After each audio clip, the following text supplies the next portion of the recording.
எங்க நீங்க இன்னும் கிளம்பல? நான் கிளம்பி என்ன ஆக போகுது? நான் வரல, நீ போயிட்டு வா. எங்க சும்மா விளையாடாதீங்க, ஒழுங்கா ஓட்டு போட கிளம்புங்க. அதான் வரலன்னு சொல்கிறேன்ல. இப்போ என் ஒருத்தன் ஓட்டில் தான் நாட்டோட தலையெழுத்தே மாற போகுது இல்லை? இந்த தலையெழுத்து மாறணும்னு நினைக்கிற ஒரு கேண்டிடேட் கூட உங்க கண்ணுக்கு தெரியல. ஆமாம், யார் நின்னாலும் யார் ஜெயிச்சாலும் இந்த நாட்டோட நிலைமை கடைசி வரைக்கும் இப்படி தான். அது என்னைக்கு மாறும்? ஆமா, இப்படியே குறை சொல்லிட்டு மட்டும் இருங்க. அம்மா ஒரு பர்சல் பாத்தியாம்மா? அங்க எங்கேயாவது இருக்கும் பாருமா. நான் நல்லா தேடிட்டேன், நீயாச்சும் பாத்தியாப்பா? ஒரு பீஸ் தானம்மா, அப்புறமா தேடிக்கலாம். ஒரு மிஸ் முக்கியம், நீனே பாரு.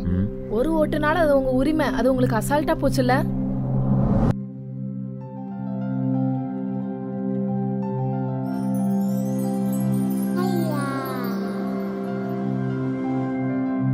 ரெண்டே நிமிஷம் சேர்ந்தே போயிடும்.